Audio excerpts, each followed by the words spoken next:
Bonjour tout le monde.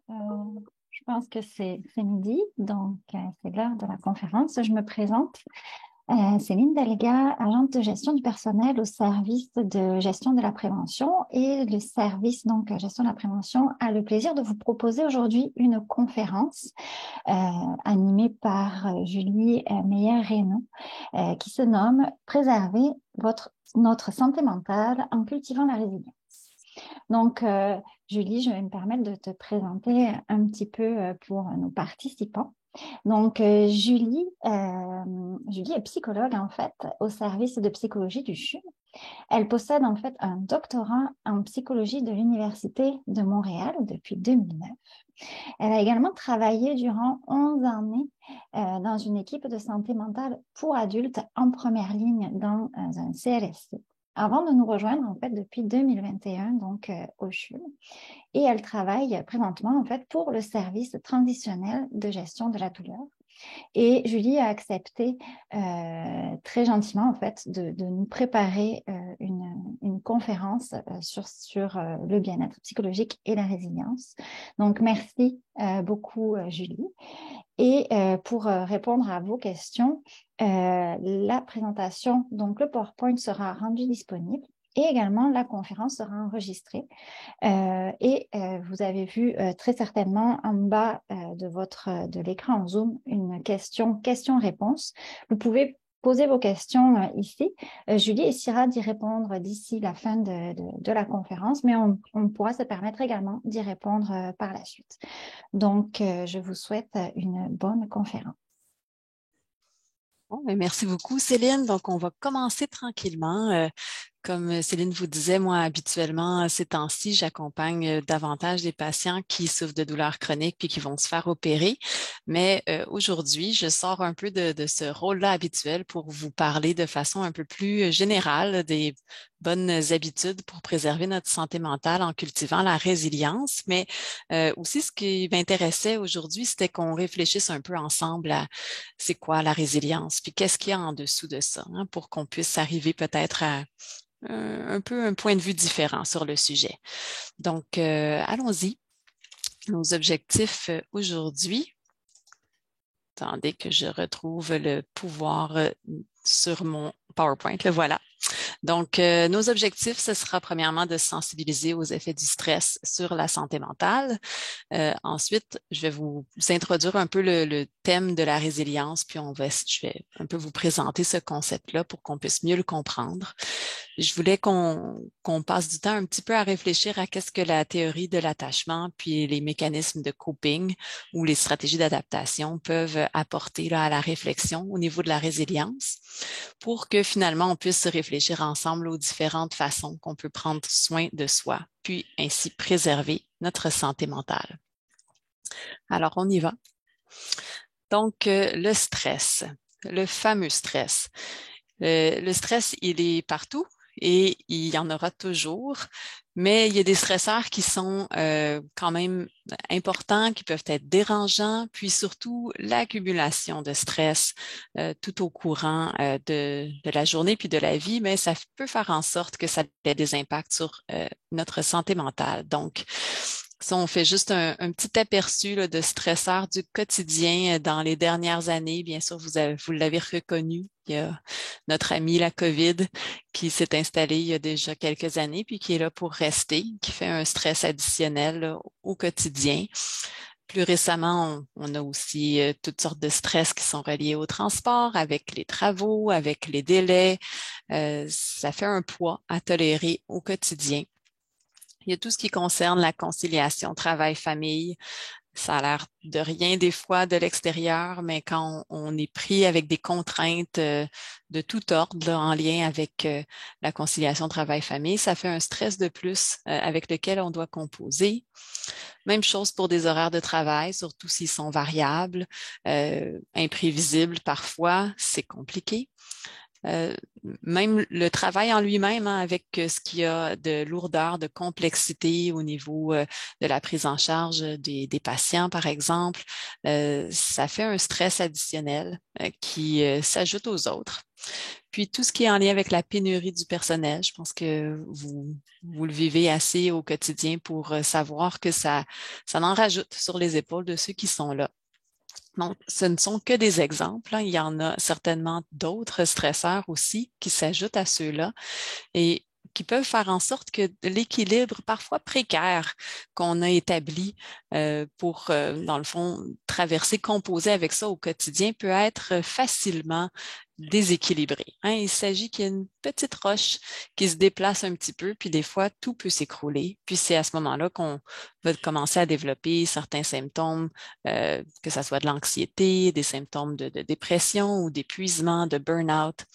Donc, il faut faire attention. Plus on a de stress, plus il est intense, plus il se prolonge, plus on est à risque là, de vivre un déséquilibre au niveau de la santé mentale. Parce que si on se rappelle ensemble, c'est quoi les réactions finalement au stress, mais il y a 3 étapes, hein. Quand le stress arrive lui-même, bien, on a une réaction d'alarme. C'est à ce moment-là que tout l'organisme finalement se mobilise, hein, il réalise le danger pour le corps, pour l'organisme, puis il se mobilise pour pouvoir faire face à ce stress qui nous tombe sur la tête avec la phase de résistance finalement, où est-ce que là, nos ressources sont mobilisées, puis on les utilise pour résister au stress.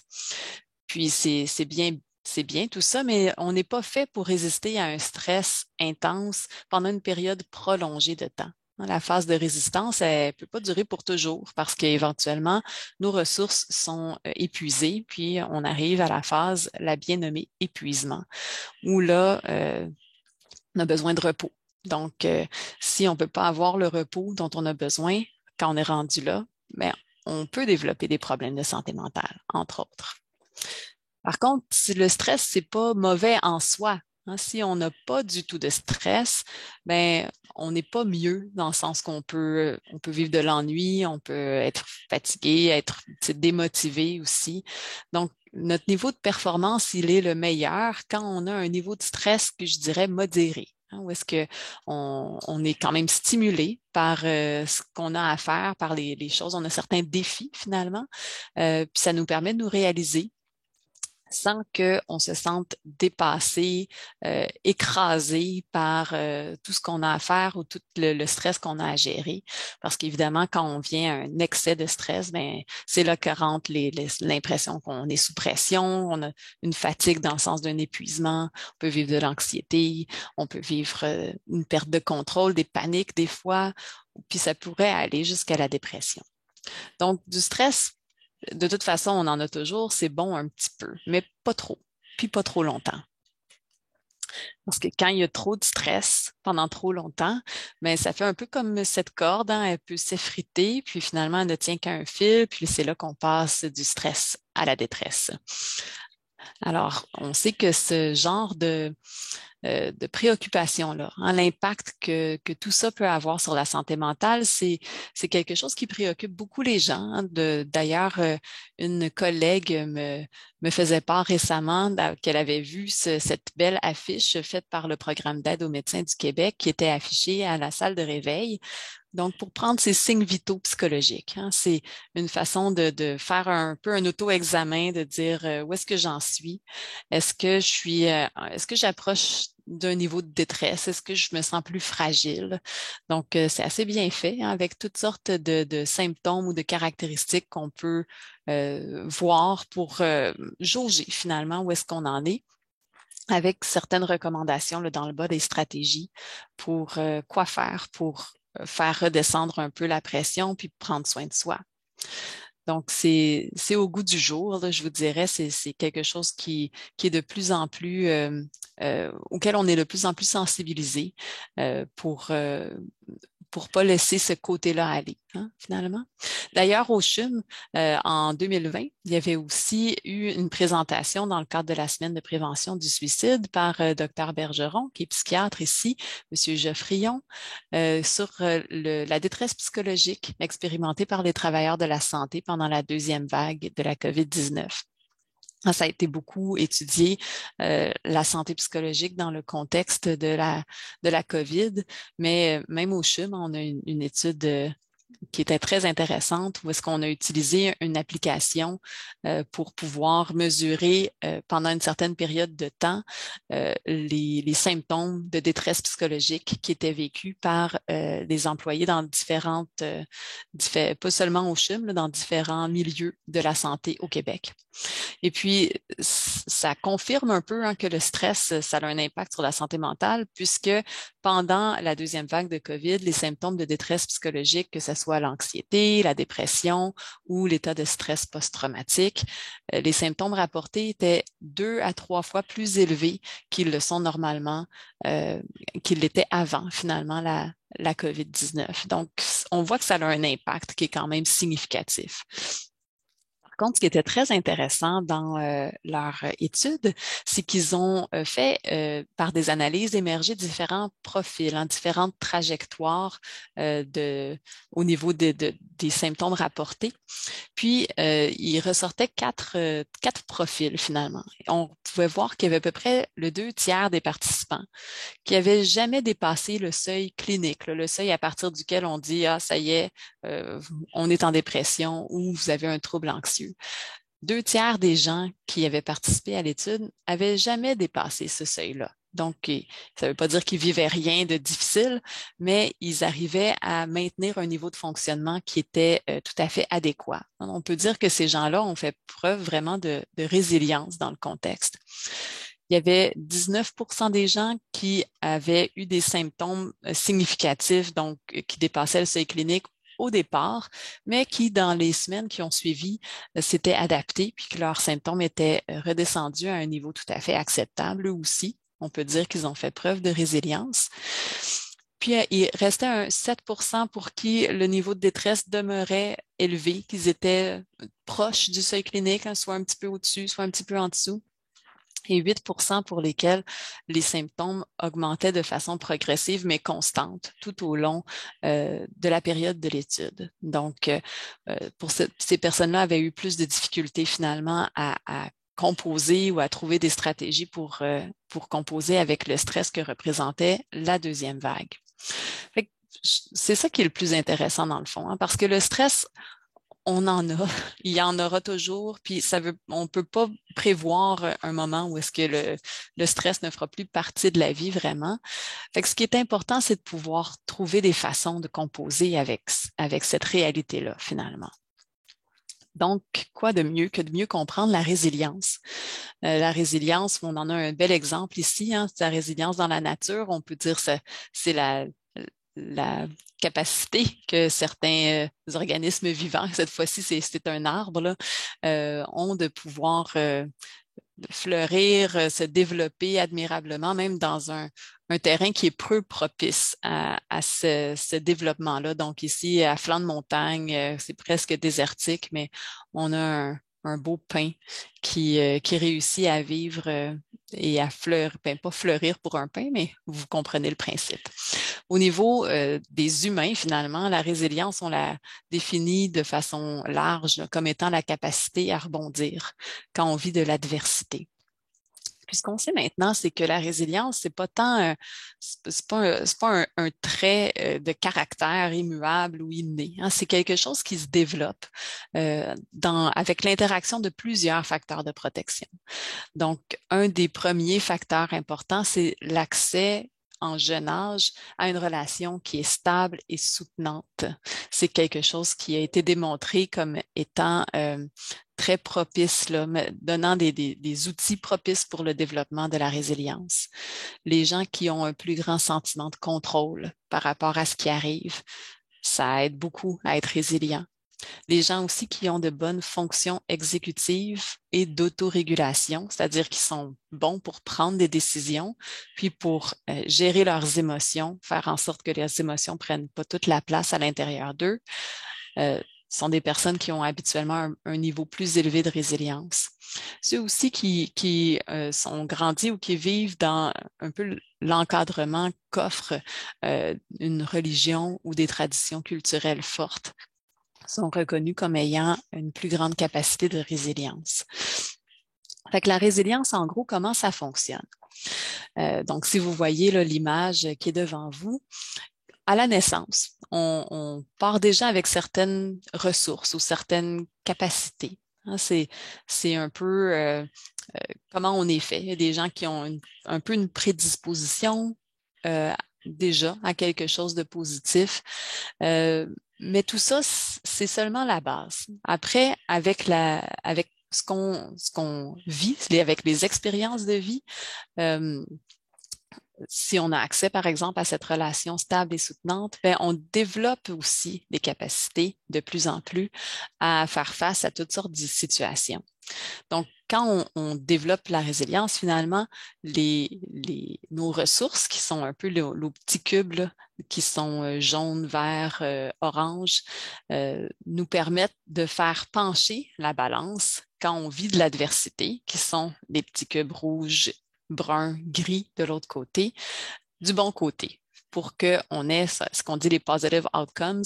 Ça peut être, par exemple, une bonne adaptation, euh, avoir un travail qui est satisfaisant, réussir à avoir des liens positifs avec la plupart des gens autour de nous. Donc ça, c'est des résultats positifs. Hein. Malgré l'adversité, on arrive à faire toutes ces choses-là. Tandis que les résultats négatifs, si on veut, ça pourrait être des résultats, une moins bonne adaptation, ça peut être peut-être moins fonctionnel là, dans la vie de tous les jours, pour avoir des bonnes relations. Ça pourrait être aussi le fait de développer des difficultés au niveau de la santé mentale, des troubles de consommation, bon, etc. Vous voyez le portrait. Donc, plus on a de ressources pour faire face à l'adversité, ben, plus on est susceptible d'en sortir gagnant.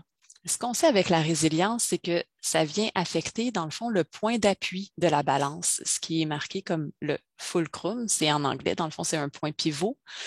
Plus on a accès à tous les éléments qui nous permettent de bâtir la résilience en dedans de nous, ben, le point pivot, il se déplace d'une certaine manière. Puis on est capable de faire face à plus d'adversités, même avec les mêmes ressources, puis quand même en ressortir des résultats positifs. Donc, c'est ça qui est intéressant.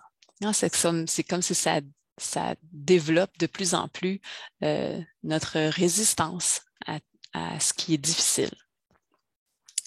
Ce qui est intéressant à savoir aussi au niveau de la résilience, c'est que c'est pas seulement psychologique, hein, c'est pas seulement d'être capable de faire face dans notre tête au stress que ça représente. Il y a aussi des effets de ça au niveau physiologique, au niveau du cerveau. Donc, entre autres, au niveau du cerveau, les gens qui ont plus de résilience, on remarque des variations au niveau de la sécrétion de cytocine, de vasopressine, au niveau du cerveau. Donc, ça permet à ces gens-là souvent de, par exemple, maintenir des meilleures relations.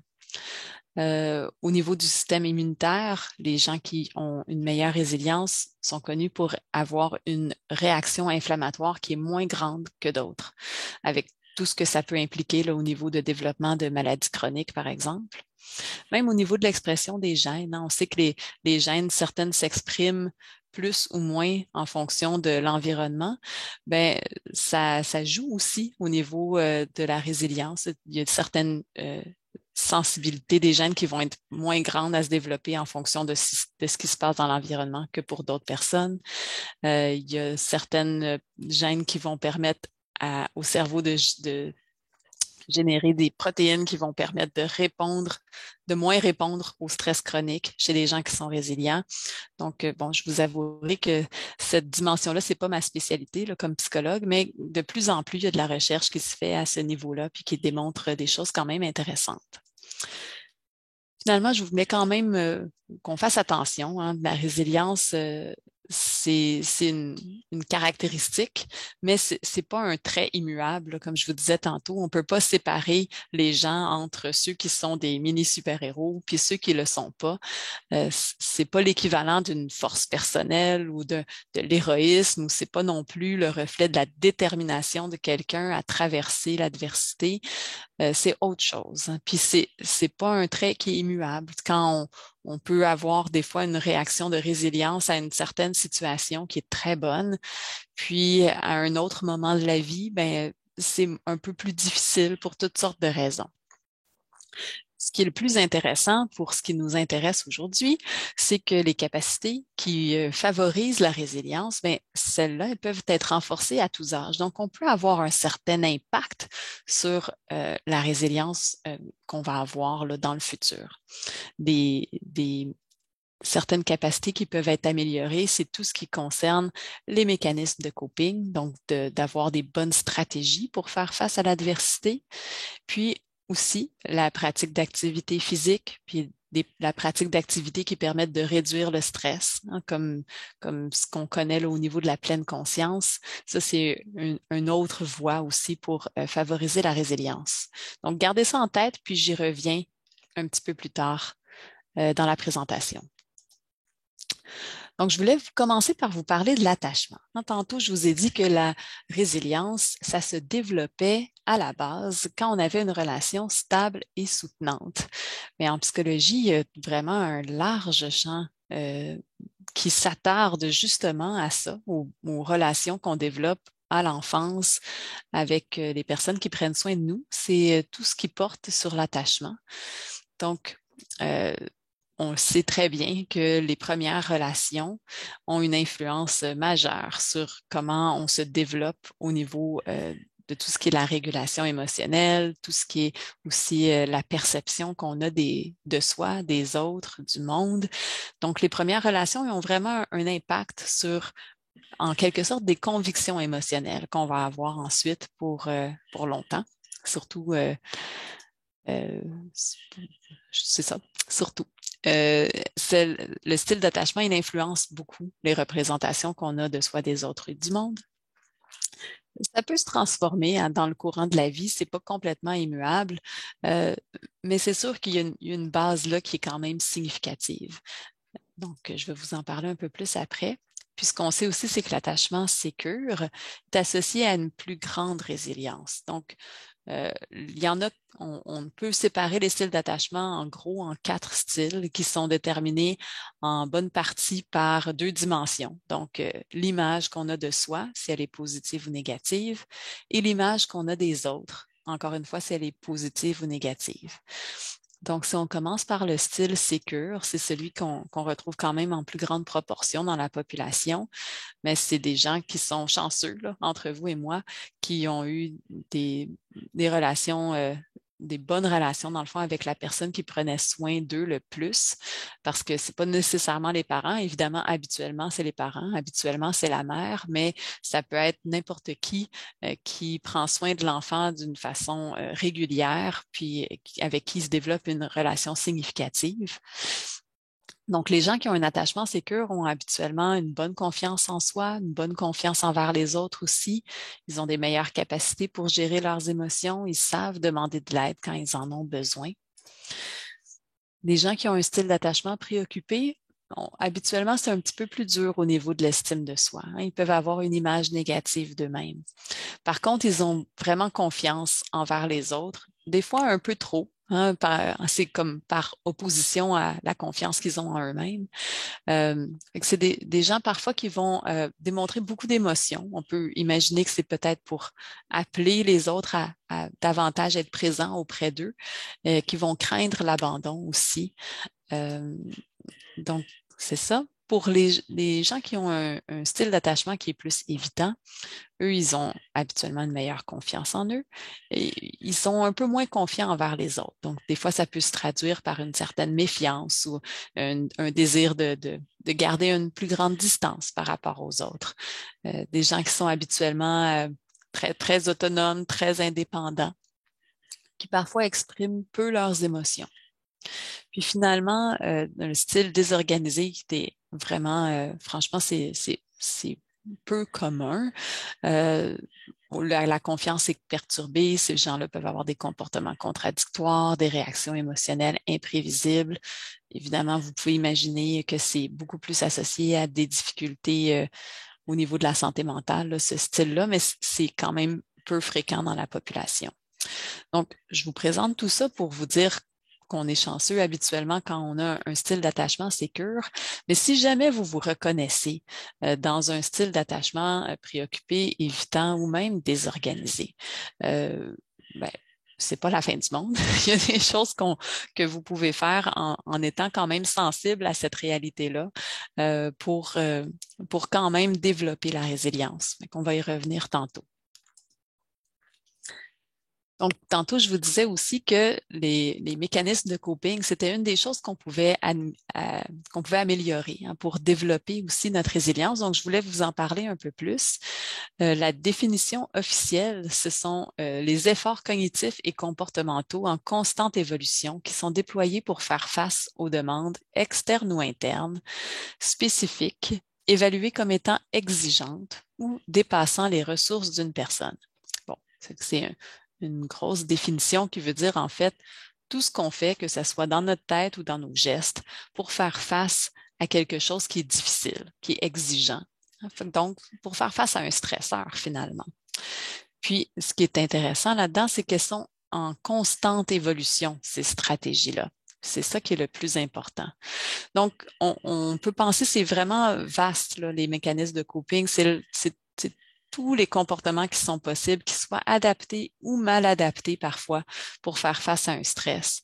Que ça soit s'asseoir puis faire une liste de toutes les stratégies possibles pour faire face à un problème, en parler avec notre collègue ou avec un proche à la maison, que ça soit faire du déni, faire en sorte qu'on ne pense pas au problème, on ne veut pas y penser. C'est aussi un mécanisme de coping qui serait peut-être un peu moins adapté dans ce cas-là. Aller prendre un verre pour noyer sa peine, c'est un mécanisme de coping aussi. Donc, vous voyez, l'éventail peut être vraiment large. Donc, la recherche qui s'est penchée sur les mécanismes de coping a beaucoup travaillé finalement à essayer de classifier les types de comportements pour un peu déterminer qu'est-ce qui était adapté, qu'est-ce qui était mal adapté, qu'est-ce qu'on devrait faire, qu'est-ce qu'on devrait pas faire finalement pour avoir des bonnes réponses dans des situations de stress. Si on était dans un cours de psychologie, peut-être que je passerais plus de temps à vous détailler l'ensemble des efforts qui ont été faits pour classifier ces comportements-là. Là, je voulais juste vous montrer qu'il y en avait plusieurs, puis je vous dirais que c'est pas exhaustif là, non plus ce que je vous montre là. Donc, différents auteurs qui ont classé les choses pour essayer de voir qu'est-ce qui était le mieux adapté. De façon générale, ce que je voudrais que vous reteniez, c'est que quand c'est possible, les stratégies qui visent à avoir une influence directe sur le problème, donc qui s'approchent du problème pour le résoudre et qui sont faites de façon consciente et engagées, sont les plus efficaces là, pour résoudre un problème puis pour faire donc diminuer le stress. Toutefois, c'est pas tous les problèmes qui peuvent être résolus.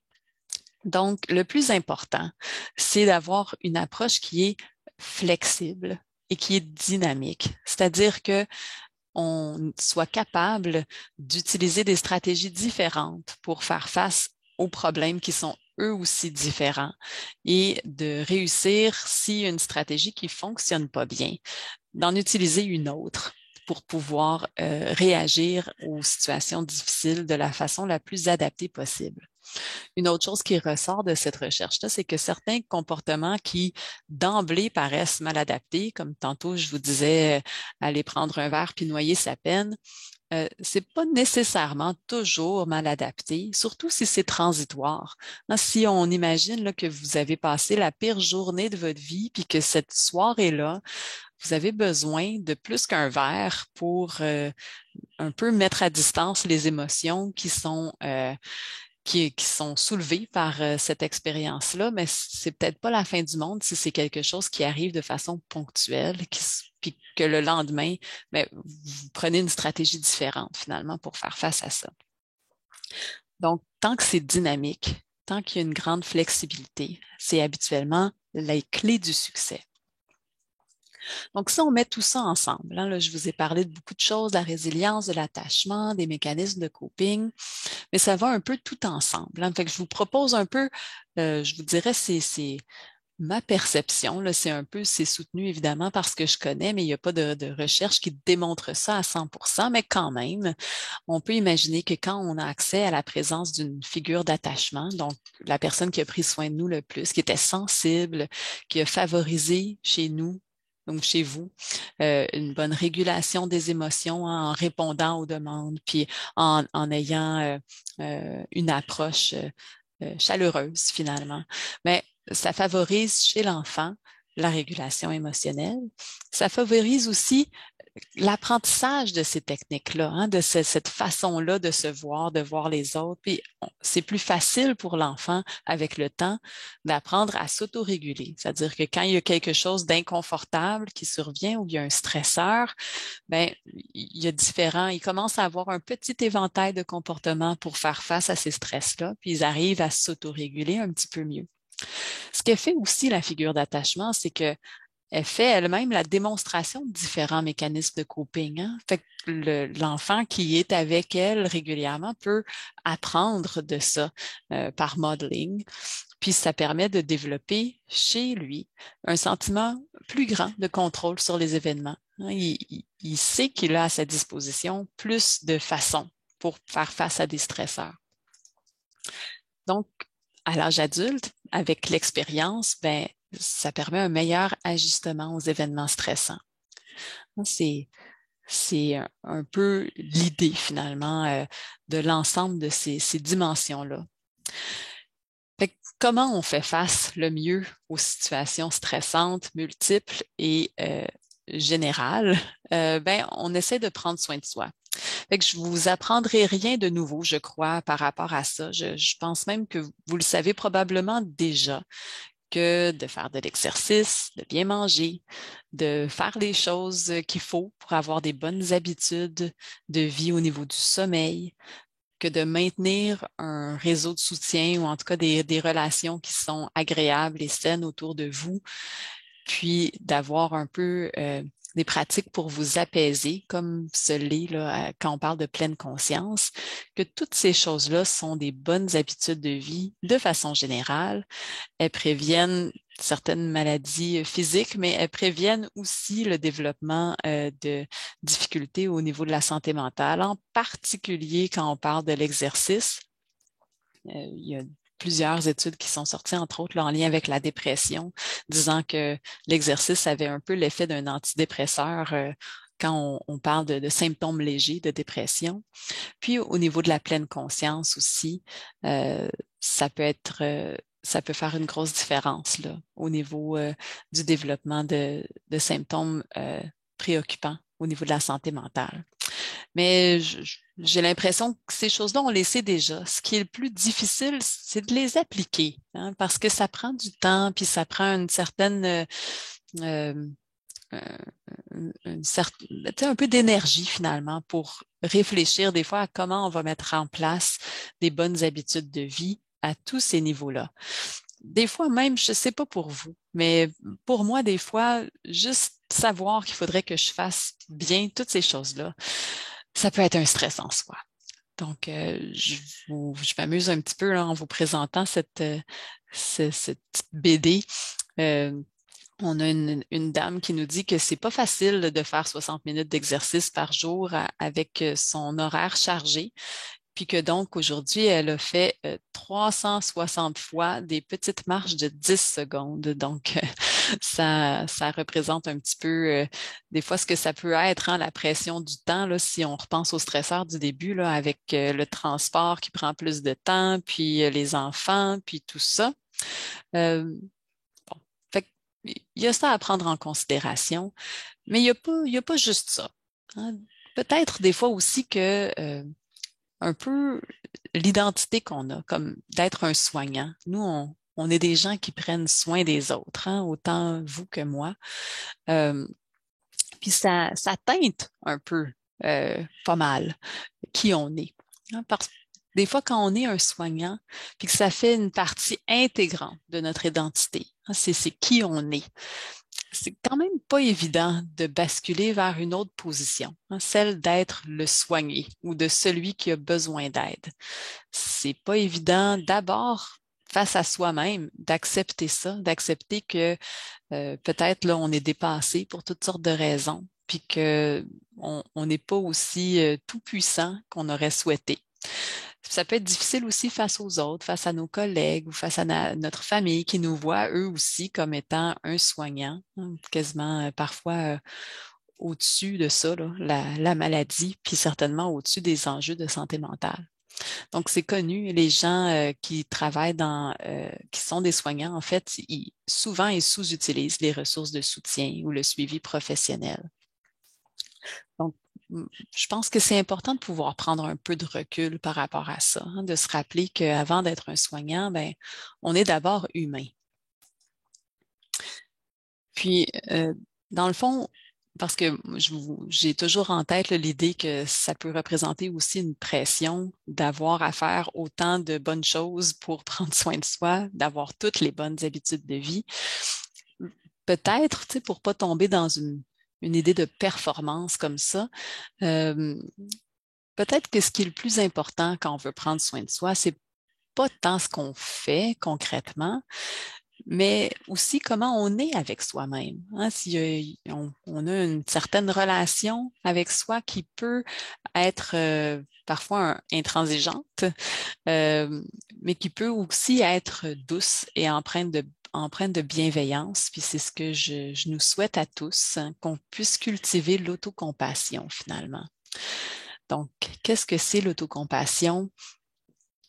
Ça englobe différentes dimensions. Donc, une première dimension de pleine conscience dans le sens de pouvoir juste reconnaître les émotions qu'on a au quotidien, juste les identifier, être capable de les accueillir, en particulier les émotions négatives, parce qu'elles font partie de la vie, puis elles sont tout à fait normales dans plusieurs des situations qu'on peut traverser.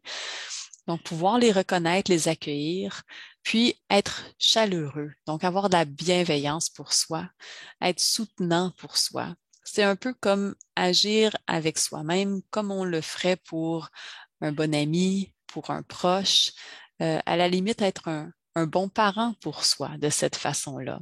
Donc, pour ceux tantôt là, qui se reconnaissaient peut-être dans des styles d'attachement pas optimales d'une certaine manière, ben voici une occasion peut-être d'agir autrement pour vous envers vous-même, en étant chaleureux, en étant soutenant, euh, en faisant preuve envers vous-même de beaucoup de bienveillance. Il y a une dernière dimension qui fait partie de l'autocompassion, c'est la notion d'humanité commune. C'est l'idée que la souffrance fait partie de l'expérience humaine. C'est impossible d'avoir une vie absente de toute souffrance. Donc, le fait d'en vivre des choses qui sont souffrantes, ben, dans un certain sens, ça nous connecte aux autres. Les gens qui arrivent à voir les choses comme ça se sentent moins isolés souvent, évidemment, puis ça aide à avoir un peu plus de compassion pour soi.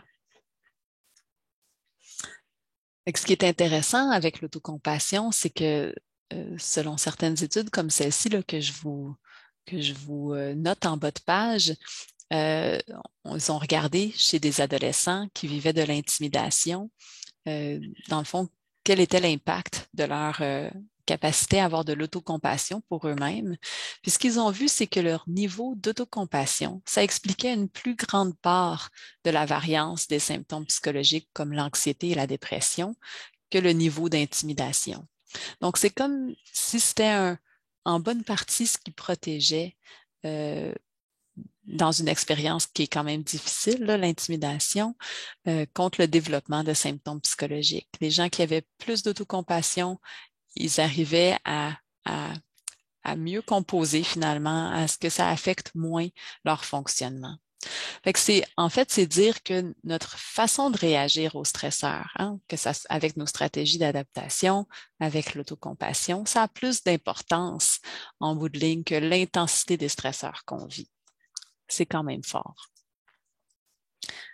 Aussi, ce qu'on a vu dans certaines études, c'est que les gens qui démontrent des plus hauts niveaux d'autocompassion, mais ils ont plus tendance à faire deux choses. Ils choisissent des stratégies de coping qui sont plus positives. Puis, ils intègrent plus des saines habitudes de vie, comme l'exercice, une bonne diète, le sommeil, dont on parlait tantôt, à leur routine. Donc, ça fait du sens, hein? C'est comme si on a le goût d'être bienveillant envers soi, mais on a peut-être le goût plus de faire des choses qui sont bonnes pour nous, sans que ça soit par pression de performance, mais plus par bienveillance. Puis en faisant ça, ben, on arrive à être plus résilient aussi. Ce sont des choses qui sont à la base de la résilience. Voilà. Donc, la résilience, là, je vous propose du training sur l'autocompassion. Ça me fait rire parce que je viens de vous dire qu'on n'a pas beaucoup de temps pour faire toutes les bonnes habitudes de vie des fois. Puis là, je vous propose du training qui va vous prendre du temps. Donc, c'est pour les motiver, pour les gens d'entre vous qui sont emballés là, par ces choses-là. Ça existe. Il y a les programmes dont je vous parle ici, le Mindfulness Self-Compassion. C'est un programme d'autocompassion en pleine conscience. C'est un programme sur 8 semaines. Il y en a un qui se donne à Montréal. Le prochain débute le 13 mars. Vous pouvez vous inscrire si vous voulez. Évidemment, j'ai aucun lien là, avec cette équipe-là qui fait ce programme-là. Mais c'est une façon parmi d'autres, là, de développer davantage de compassion pour soi.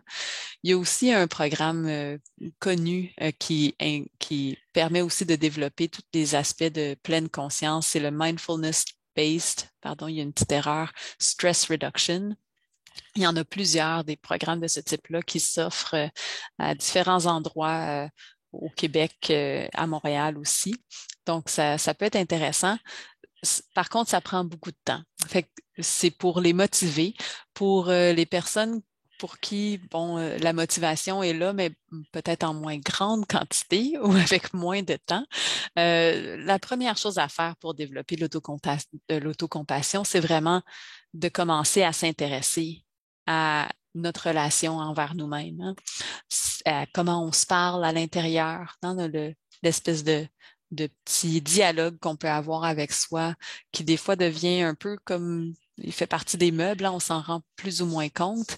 Déjà, de développer un petit peu plus d'attention pour cette partie-là de nous qui nous parle, ça peut être intéressant. Des fois, on peut réaliser dans ce temps-là que dans notre discours, il y a peut-être il pourrait peut-être bénéficier d'un petit peu plus de bienveillance. Donc, on peut travailler quand même sans faire ce training-là à être un peu plus sensible à comment on se parle, à comment on s'accueille. Et puis déjà, ça, je vous suggère que ça fait une différence significative. Il y a aussi d'autres ressources. Celles-ci, ce sont des ressources qui sont offertes par le CHUM. Donc, vous avez le site que Prendre soin de soi, dont vous avez l'adresse au premier point, où est-ce que vous allez voir toutes sortes de ressources qui sont offertes ici pour vous ressourcer, pour faire une pause, puis aller vous faire du bien finalement. Et on a aussi au CHUM, ce qui est offert par le service de psychologie, le programme Parlons-en, qui permet d'avoir un soutien là, par des pairs psychologues. Quand vous vivez une difficulté un peu plus grande. Évidemment, il ne faut pas mettre de côté le programme d'aide aux employés. Donc, c'est toujours accessible. Vous avez le droit de l'utiliser, même si vous êtes des soignants vous-même. Il y a aussi le programme LiveSpeak, donc vous avez le lien. Puis évidemment, si jamais vous arrivez à un point de rupture, un point de non-retour, que vous avez des idées suicidaires, que vous pensez à passer à l'acte, c'est important de consulter le plus rapidement possible. Vous avez plusieurs ressources qui sont disponibles 24 heures sur 24. Je pense au 1-866 appel, par exemple, ou même des fois, maintenant, vous avez aussi des ressources en ligne pour faire du clavardage. Laissez pas le désespoir vous envahir, hein. Il y a vraiment des options pour vous. Donc, voilà, je vais prendre les questions si vous en avez. Je vais aller voir ça. Il n'y a pas beaucoup de gens, de ce que je comprends, qui ont écrit des questions. Fait que c'est comme vous voulez. On est là pour ça. Donc, Julie, il y avait eu justement, il y avait eu une question en début de ta conférence là, sur les ressources disponibles. Donc, tu viens de les donner, puis j'avais répondu à cette question-là. Je vois qu'il y a une question qui est entrée. C'est plutôt un commentaire, fait que je vais te le lire. Pour avoir été patiente au CICC, j'ai appris, grâce à votre collègue psychologue du centre, que la compassion envers soi-même ou envers son corps malmené par la maladie ou les traitements aide infiniment à remonter la pente, à gérer le stress et à atténuer certains symptômes. Donc, ça vient tout à fait donner un exemple concret là, de ce que Oui. la résilience peut amener. Merci beaucoup pour le témoignage, hein. En effet, ça donne toujours du poids, hein, quand on a des exemples là, comme le vôtre de gens qui ont pu bénéficier de ce genre de changement dans la vie. Donc, par la suite, on a des gens qui nous remercient, en fait, qui te remercient surtout pour la conférence. Puis, dans le fond, en t'écoutant, j'ai comme deux questions qui sont venues, puis plus ou moins. En fait, j'aimerais avoir ton avis parce que j'ai comme l'impression que c'est pas du tout la même chose, mais que ça pourrait correspondre. On a tous beaucoup entendu Sonia Lupien pendant la COVID, qui nous a parlé du stress, puis du fameux mammouth, etc., etc. Est-ce que l'effet Mère Teresa, justement, en cette période de Noël, donc l'effet Mère Teresa, de ce que j'en ai compris, c'est prendre soin des autres de façon très spontanée ou autre, qui finalement faire du bien aux autres nous fait du bien. Euh, Moi, ma question, c'est ce que le personnel soignant du CHUM fait en longueur de journée. Est-ce que ça aussi, c'est comme un facteur de protection peut-être pour le personnel? Mhm.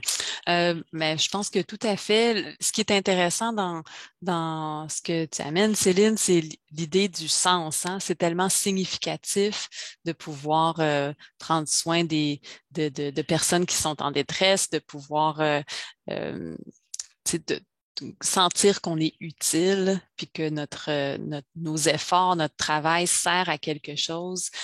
Ça fait en sorte habituellement que le stress que ça représente par ailleurs, ben, est compensé par cet aspect-là qui est beaucoup plus positif, puis c'est ça, qui génère du sens, en effet. Merci beaucoup. Puis, je vais me permettre une deuxième question. Il n'y en a pas d'autres qui sont rentrées depuis. Tu expliquais vraiment bien le pouvoir de l'attachement qui se crée également dans l'enfance. Est-ce que des personnes qui n'auraient pas eu la chance d'avoir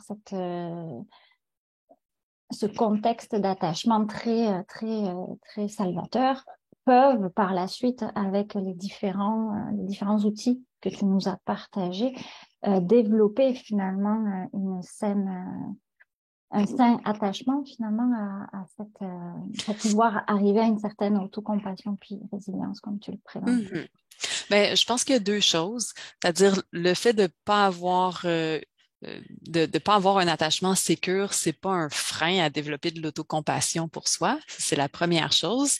Euh, mais je vais commencer par la deuxième, c'est-à-dire qu'au niveau de l'attachement, ce qu'on sait, c'est que c'est quand même quelque chose de fort va avoir un impact sur comment on voit les choses finalement à long terme, mais c'est pas immuable. Il y a des gens qui ont eu des situations de vie très difficiles à l'enfance, par exemple, mais qui vont, dans leur relation amoureuse, tu sais, développer un autre type de relation qui s'approche beaucoup plus d'un lien qui serait sécure, puis qui vont donc évoluer au niveau de leur style d'attachement vers un style d'attachement plus sécure grâce à des relations significatives, saines, plus tard dans leur vie. Euh, Par contre, ça semblerait pas complètement effacer l'effet d'un attachement insécure ou de situation de vie très difficile à l'enfance, parce que quand on est jeune, ben, notre cerveau est encore en développement, donc ça garde un impact habituellement à plus long terme.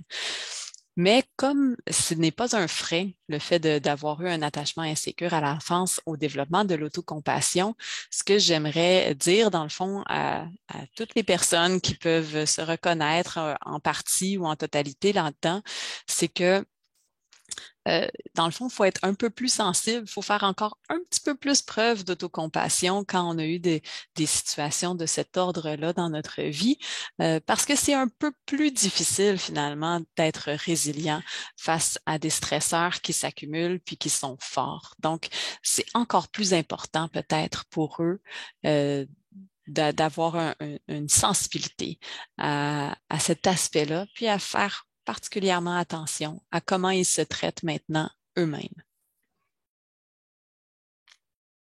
Merci beaucoup, Julie. Je vais lire une question qui est rentrée. C'est encore une fois un commentaire. Je trouve qu'il est parfois difficile d'avoir de l'autocompassion quand on doit s'occuper des enfants, du conjoint, de ses parents, sans oublier la femme que je suis. Essayer d'éviter la notion de performance et de trouver de la place pour tous dans nos vies chargées. Je pense que tu l'avais bien nommé également en début de ta présentation, les différentes sphères de vie dans lesquelles on peut se retrouver. Effectivement. Effectivement, c'est un défi, on va le dire comme ça. Puis dans le fond, déjà d'être sensible au fait que c'est pas évident, je pense que c'est un début d'autocompassion, hein. Finalement, l'autocompassion, c'est justement pas de réussir à prendre soin parfaitement des enfants, du conjoint, des parents et de soi-même. C'est d'accueillir le fait que, mon Dieu, des fois, c'est pas facile. De reconnaître qu'on fait de notre mieux. Puis peut-être que éventuellement ça pourrait mener à dire ben il y a peut-être certaines choses que je vais juste accepter que je suis pas en mesure de faire, tout simplement. Puis que ça soit correct. C'est ça c'est le bout qui est difficile, tu sais, que ça soit correct après. Merci Merci pour le beaucoup, Julie. commentaire. Ensuite, ce sont vraiment des commentaires qui te remercient pour ta présentation, puis pour ton animation claire et douce. Effectivement, c'était très, très agréable de t'écouter. Je trouve qu'il y avait beaucoup d'informations qui ont été très synthétisées. En tout cas, moi, j'ai adoré. Puis je pense que pour ceux qui nous écoutent encore, vous recevrez prochainement, d'ailleurs, un lien pour un petit sondage d'appréciation pour voir un petit peu. Je vous donne pas l'information sur les questions que vous aurez. Vous aurez qu'à cliquer sur le lien du sondage. Donc, on vous remercie beaucoup d'avoir participé à cette conférence. Il nous reste quelques minutes, mais je ne vois pas d'autres questions qui sont rentrées depuis. Donc, je vais peut-être vous laisser tous vaquer à vos occupations. Et encore merci, Julie, pour cette pause très agréable de cette heure de dîner. Merci, puis merci à tout le monde pour l'intérêt que vous avez montré à la présentation. Merci tout le monde. Puis le PowerPoint, vous aurez une communication là, par rapport au lien de l'enregistrement et également au lien pour la présentation, le PowerPoint. Au revoir.